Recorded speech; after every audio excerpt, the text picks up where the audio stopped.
राधा। जैसा कि आप सब जानते हो, आज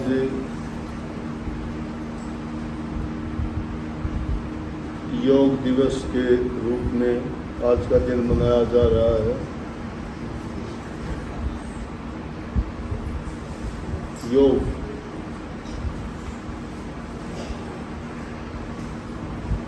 इंसान के जीवन में एक ऐसी पद्धति है ये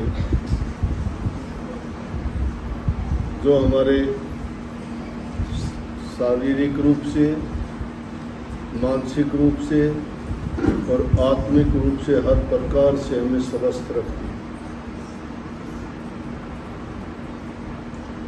रोग, बीमारी, तकलीफ, चिंताओं से मुक्ति दिलाती है।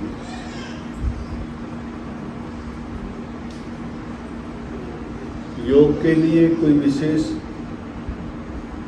ना तो साधन जुटाने पड़ते हैं और ना कोई समय की पाबंदी है। अगर इसको रोजाना के जीवन का एक अंग बना लिया जाए तो हमारे लिए बहुत फायदे की चीज़ है।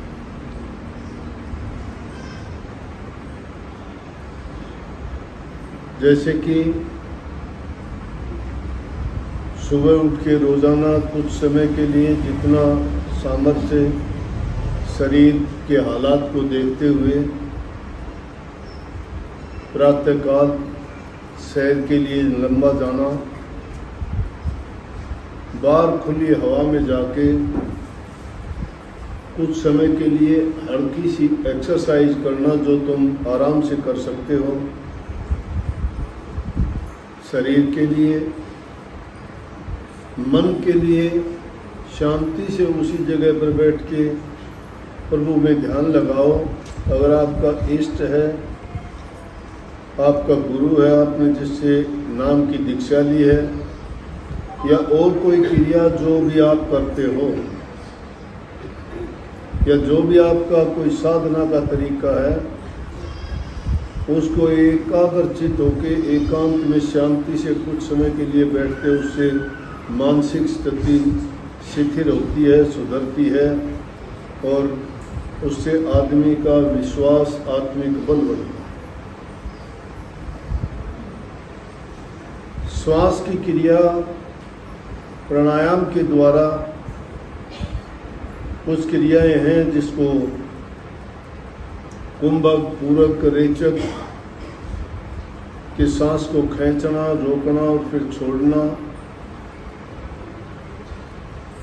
और भी योग गुरु, योग के जानने वाले कई प्रकार की बातें ऐसी बताते हैं कि जिसके कारण हमारे शरीर के अंदर के जो हिस्से हैं, लंबी सांस लेने से, छोड़ने से, वो क्रियाएं करने से जिन अंगों को ऑक्सीजन नहीं मिल पाता या जिस किसी कारण से उनमें खून का संचार ठीक ढंग से नहीं हो पाता, एक्सरसाइज के करने से, प्राणायाम के करने से और ध्यान के लगाने से वो सारी की सारी क्रियाएं पुनः सुचारू रूप से अपनी असली स्थिति में जैसे पहले काम करते हैं, वो सारी क्रियाएं सुधर जाती हैं। जिस प्रकार से हमें जीवन में जीने के लिए खाने की आवश्यकता है, पीने की आवश्यकता है, सांस के लिए वायु की आवश्यकता है, उसी प्रकार से योग को भी एक इतनी ज़रूरी एक क्रिया अपने जीवन में बना लेनी चाहिए हमें। जैसे उन चीज़ों के बिना नहीं रह सकते, तो योग के बिना भी हमें नहीं रहना चाहिए। और जो इंसान योग करता है या हल्की जो भी एक्सरसाइज क्रियाएं करता है, उनसे आप पाओगे कि बहुत सी बीमारियों से निजात मिल जाती है। कईयों को नज़ला जुकाम रहता है, कईयों को ब्लड प्रेशर की बीमारी जो होती है, श्वास की बीमारी होती है, और भी छोटी मोटी ऐसी बीमारियां हैं जब अनजाने में ही, जिसका हमें पता भी नहीं लगता और उनका अपने आप धीरे धीरे इलाज हो जाता है। तो योग एक बहुत ही लाभदायक चीज़ है और जो लोग करते हैं उन्होंने करके देखा भी है। तो ना इसमें आपको कुछ खर्च करना पड़ता है, ना इसमें कोई ऐसे साधन जुटाने पड़ते हैं कि उनके बिना आप योग नहीं कर सकते। सारी चीज़ें आपके पास हैं, करना आपने ही है। क्योंकि हर इंसान जिंदा रहना चाहता है, मरना कोई नहीं चाहता। जिंदा रहना चाहता है वो भी खुशी खुशी, दुखी कोई नहीं रहना चाहता, सुखी रहना चाहता है। तो सुखी इंसान कब रहेगा कि शारीरिक रूप से तो उसको कोई रोग बीमारी तकलीफ ना हो, मानसिक रूप से उसको शांति होनी चाहिए और आत्मिक रूप से उसको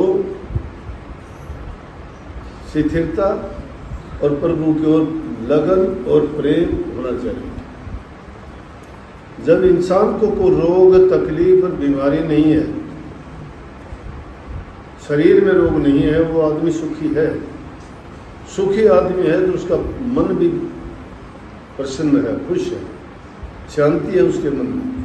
और जिस इंसान के मन में शांति है, शारीरिक रूप से ठीक है, वो अगर कोई भी ध्यान करता है, साधना करता है या प्रभु में किसी भी प्रकार से अपनी आस्था रखता है, अगर वो मन से करता है तो मन की स्थिरता आती है, ध्यान करता है तो ध्यान में उसका मन लग जाता है। और अगर कोई दूसरी और भी क्रिया है कि नाम का जपना है या आँखों की कोई बाहरी क्रिया से वो अपने योग साधना करता है, तो उस सब में तभी हमें सफलता मिलती है कि जब हम स्वस्थ ठीक। तो इसलिए जब जिंदा रहना है, सुखी रहना है, निरोगी रहना है, स्वस्थ रहना है और मन में शांति चाहिए, तो उन सब चीज़ों के लिए योग को प्राथमिकता देनी चाहिए। ये सिर्फ आदमियों के लिए नहीं है, इसमें आदमी नहीं, सब के लिए बराबर है। क्योंकि शरीर सबका समान है, समान अंग है और सबको जरूरत इन चीज़ों की पड़ती है। तो इसलिए वो याद दिलाने के लिए एक दिन ये ऐसा रखा गया है जिसको योग दिवस के नाम से पूरी दुनिया में जानते हैं कि आज योग दिवस के नाम से उसको मनाया जाता है। तो ये इसीलिए है कि सब लोगों को जागृत किया जाए इसके लिए कि योग का हमारे जीवन में कितना महत्व है, कितना हमारे लिए आवश्यक है और कितना हमारे लिए लाभकारी, गुणकारी, फायदेमंद और हर प्रकार से हमें सुख देने वाला है। तो इसलिए ये तो रही वो बात योग दिवस के बाद। इंसान जैसे लोगों का संग करता है, संग साथ को कहते हैं। अगर सत्य का आचरण करने वाले लोगों के साथ जाते हो तो सत्संग कहलाता है। अगर बुरे आदमियों के साथ तुम्हारा बैठना उठना संग करना है तो कुसंग कहलाता है। सत्संग इंसान के जीवन को सुधारता है, अच्छे गुण देता है और अच्छे गुण प्राप्त करने वाला आदमी हर प्रकार से सुखी रहता है। कुसंग इंसान को बिगाड़ देता है, क्योंकि कुसंग उसी को कहते हैं जो पाप कर्मों में, बुरी बातों में, अधर्म की चीज़ों में हमें लगाता है। और वो चीज़ें ऐसी हैं कि उनकी एक बार आदत जिसको पड़ जाती है, जो उनमें एक बार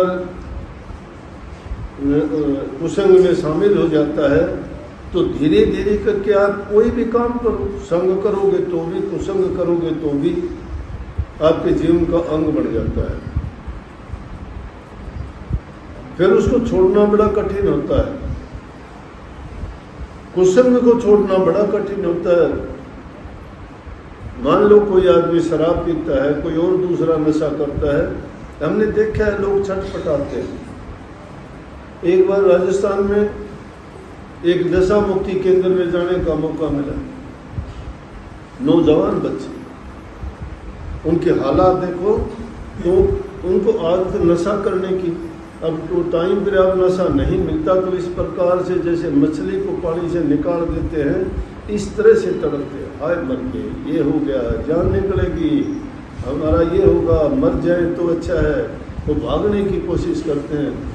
जीवन इंसान का मिला है, उसके साथ हम क्या बर्ताव करते हैं। इंसान के जीवन को कहते हैं कि परमात्मा ने इसको अपना रूप दिया है, अपने बाद में परमात्मा ने दूसरे दर्जे का इंसान कोई बनाया है और कोई ऐसा जीव नहीं बनाया।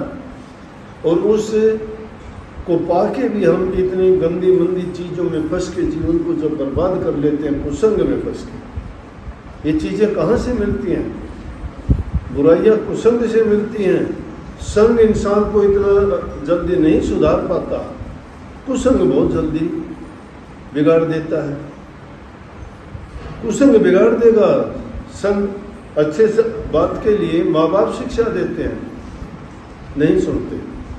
स्कूल में अध्यापक शिक्षा देते हैं कि अच्छे विद्यार्थी बनो, विद्या ग्रहण करो, शरीर को हष्ट पुष्ट बनाओ, बुद्धि को तेज करो, अच्छी पढ़ाई करो, अच्छी नौकरी, अच्छे पदों पर जाओगे। अच्छी शिक्षा देते हैं, माँ बाप देते हैं, फिर गुरु देते हैं।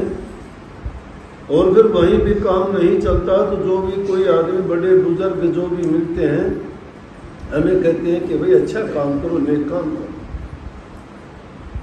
और वहाँ भी अगर बात छोड़ो नहीं तो संत महात्मा फकीरों के पास जाते हो, सभी यही तो कहते हैं। सारी की सारी चीज़, सारी संस्थाएं आपको अच्छी चीज़ बताती है, अच्छी चीज़ तो ग्रहण नहीं कर पाते।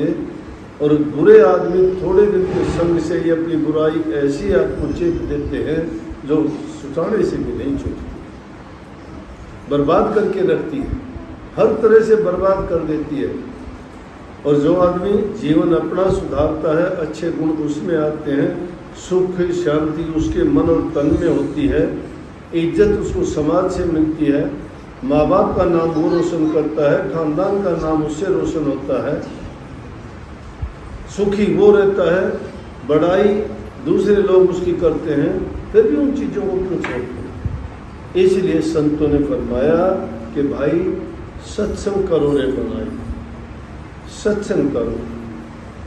ये सत्संग हरेक के बस की बात नहीं है।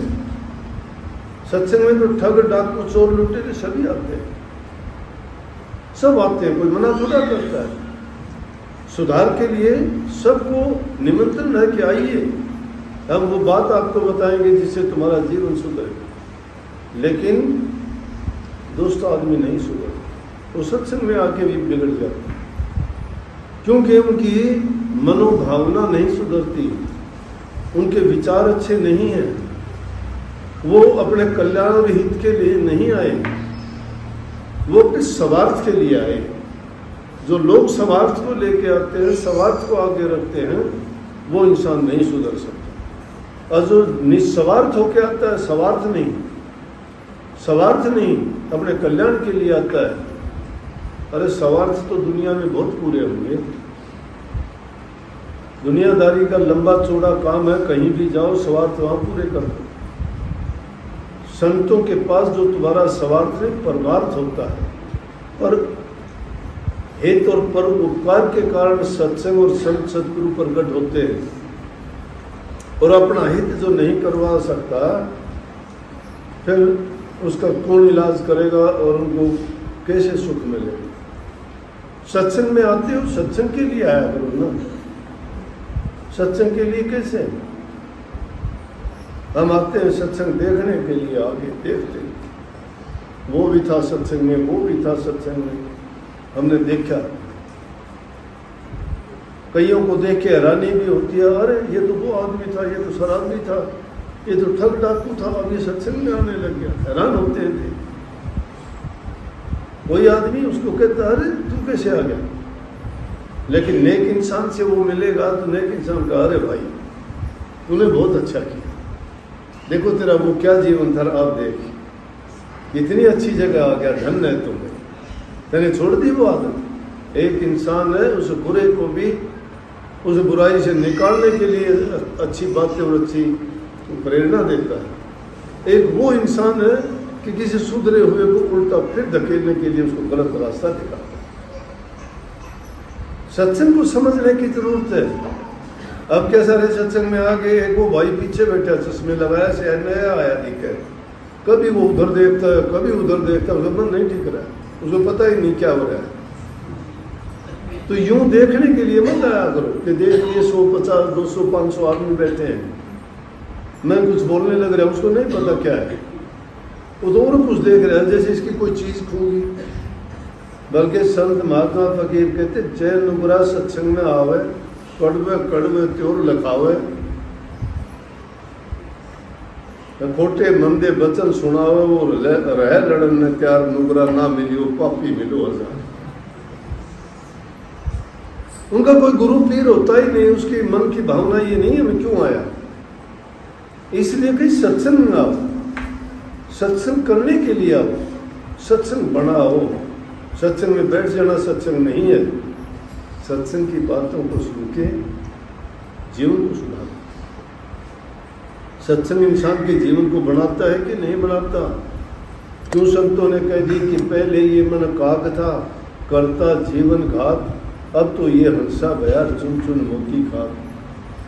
कि जो पीछे का जीवन था वो काग की तरह से था, जो मन में आया किया, बुरे से बुरा, किसी पक्षी के अंडे चुरा लिए, किसी का बच्चा चुरा लिया, किसी को जाके चोंच मार दी, किसी दूसरे पशु के घाव देखा उसके ऊपर बैठ के चोंच मार। दुष्ट आदमियों की यही प्रवृत्ति होती है। वो भी जो कोए की तरह से भरमते भागते फिरते, दूसरों को दुख देते, किसी की निंदा, किसी की चुगली, किसी की बुराई काग मिलती है।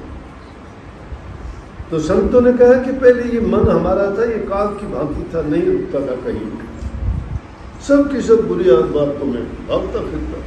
लेकिन संगत मिली, संतों का संग मिला तो क्या हुआ, अब ये हंस हो गया। हंस ऐसा जानवर है किसी को कष्ट दुख नहीं देता, जिसको भी दिखाई देता है देखने को मन करता है, बहुत सुंदर होता है। उसके रंग रूप चाल ढाल को देखते हैं, ना वो किसी पक्षी को तंग करता है, ना किसी के अंडे चुराता है, ना किसी जीव को मारता है। उसका मोती चुगता है, वो भी सागर में। आप कहोगे मोती भी तो जीव होता होगा, मोती जीव नहीं होता, मोती सिप के अंदर होता है। और सिप जब मर जाती है, जब मोती बाहर आता है, हंस सिप को मार के मोती नहीं निकालता, और वो समुद्र की सतह में मिलते हैं। इसीलिए हंस समुद्रों में मिलते हैं। छोटे मोटे ताल तले या ये जोड़ या पोखरी होती है, इनमें नहीं हो जाता वो, समुद्रों में, क्योंकि उनकी गहराइयों में शिप होती है। और उस शिप जब अपना उसका आखिरी वक्त आता है, मरती है, तो उसके अंदर से मोती निकलता है, उस मोती को हंस सकता है, तो किसी को कष्ट और दुख नहीं देता। तो संत लोग फरमाते हैं कि हम भी संतों का संग करके उस हंस की भांति हो जाते हैं। हमें दूसरे से ना तो परेशानी होती है, ना हम किसी को परेशान करते हैं। हम उस फार्मूले पर काम करते हैं, जीवो और जीने दो, दूसरों को तकलीफ नहीं देते और हमें भी कोई किसी प्रकार का कष्ट ना दे। लेकिन दुनियादारी में सब प्रकार के लोग होते हैं, बुरे भी हैं भले भी हैं। एक अच्छा इंसान जहाँ कहीं भी जाएगा अच्छा ही करेगा। फूल की खुशबू जब फैलेगी तो वो तो खुशबू फैलाएगी, और गंदगी की चीज़ होगी वो तो जब उसको जितना छेड़ोगे उतनी बदबू फैलाएगी। तो बदबू और बुराइयों को तो दबा देना चाहिए। कुसंग है, वो बुरी आदतें हैं, वो बुरे कर्म हैं, वो पाप कर्म हैं, दुष्कर्म हैं। उन दुष्कर्मों से, पाप कर्मों से तो बचना चाहिए और अच्छी बातें सत्संग में ग्रहण करके अपने जीवन में उतारनी चाहिए। कहते हैं कलयुग आ गया, मैं भी कहता हूँ कई बार, अरे सतयुग गया, त्रेता गया, द्वापर गया, कलयुग भी। कुछ लोगों की अपना अपना मत है। कोई कहते हैं अगर इस युग की बातें अगर देखोगे तो कितने बुरे से बुरे कर्म हो रहे हैं। लोग अधर्म के रास्ते पे जा रहे हैं, कोई किसी को शर्म नहीं, किसी की लाज नहीं, कोई ये नहीं सोचता कि किसी पर क्या गुजरती होगी, मैं किसी को क्यों दुख देता हूँ, मेरा क्या हाल होगा। इसीलिए कर्म भी है, धर्म भी है, लेकिन शर्म नहीं है। शर्म नहीं है किसी को भी, जिससे पूछ के देखोगे कोई ना कोई किसी न किसी रूप में परेशान। आप कह दोगे कि कलयुग कहाँ है, इतने संत हैं, इतने लोग सत्संग में बैठे दिखाई देने लग रहे, कितनी कथाएं होती हैं, कितने मंदिर मस्जिदों में पूजा पाठ होते हैं, कितनी आरतियां उतरती हैं, फिर कलयुग कहाँ रह गया। अरे कलयुग यही तो कलयुग है। अरे सब कुछ करते हुए दिखाई देते हैं धर्म के काम, लेकिन धर्म का कर्म तो नहीं दिखाई देते हैं, लेकिन धर्म वाली बात नहीं। देखो कथाओं में बहुत लोग जाते हैं, घर में आके क्या करते हैं, छोड़ दी बुरी आदतें, शराब छोड़ दी उन्होंने, मांस मछली खाने छोड़ दिए उन्होंने, झूठ बोलने, कपटबाजी, निंदा चुगली छोड़ दी उन्होंने, सास बहू की उनमें बात बढ़ने लगी है, घरों में झगड़े नहीं होते, आते हैं सत्संग में आकर पाते हो, गुरुओं को नमन करते हो, सारी बातें गौर से सुनते हो, क्या आपने अमल कर लिया? घर में जाके वही करते, लड़ाई झगड़ा नहीं करते आप? क्या पत्नी को उल्टा सीधा नहीं बोलते? क्या बच्चों के साथ झगड़ा नहीं करते? क्या हेरा फेरी, चोर बाजारी, झूठ नहीं करते आप? ये कलयुग है। सभी धर्म कर्म में दिखाई देते हो बड़े अच्छे, लेकिन कर्म नहीं बनाते, कर्म नहीं सुधारते। इसलिए कलयुग ही नहीं, मैं तो कहता हूँ पाप युग, 5वां युग चल रहा है, चौथा नहीं 5वां युग चल रहा है। वो तो सब खत्म हो गया। अरे सतयुग था, सारा धर्म ही धर्म था। त्रेता था तो 3 हिस्से ही धर्म था, 1 पाप हुआ था। द्वापर आया तो 2 हिस्से पाप कर्म हो गए, 2 फिर भी धर्म कर्म के थे। कलयुग आया तो भी कलयुग में थोड़ा बहुत कुछ धर्म कर्म था, लेकिन वो भी अब तो खत्म हो गए। अब तो अजीब ही प्रकार का युग चालू हो गया कि जिसमें दिखाई तो सब कुछ अच्छा देता है, लेकिन कुरेद के खोद के देखते हैं तो निकलता उसमें कुछ और नहीं।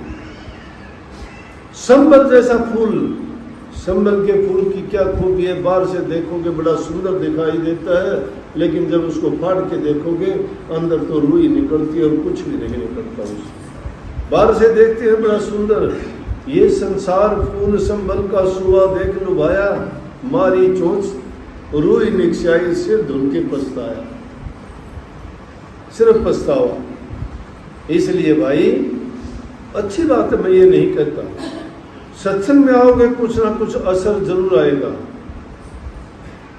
कभी ना कभी तुम्हारे भाव जरूर बदलेंगे। लगातार लगे रहो, सहज सहज हमारा मन मान जाएगा।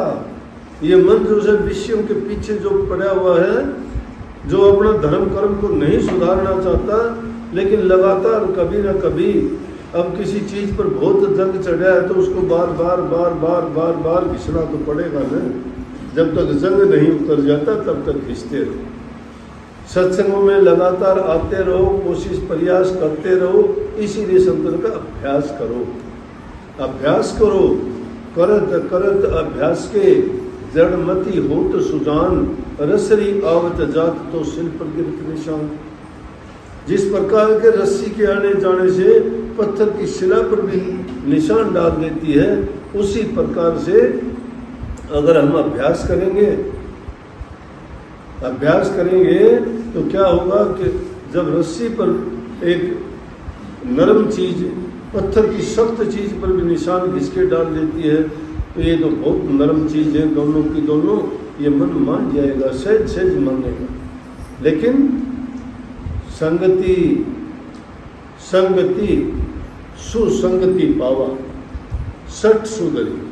सठ इंसान भी अच्छी संगति को पाके सुधर जाता है, मूर्ख से मूर्ख आदमी। इसलिए जितना हो सके संतों का संग करो। हर सत्संग में अपनी तुलना करके देखो कि मैं पहले क्या था और अब मैं क्या हूं। उसके साथ साथ ये भी सोचा करो कि क्या मैं जो कर्म करता हूं ये मेरे कोई काम आएंगे। सोचा करो क्या लेके आए थे, सोचा करो क्या साथ लेके जा रहे हो, ये भी सोचा करो क्या छोड़ आए रास्ते में।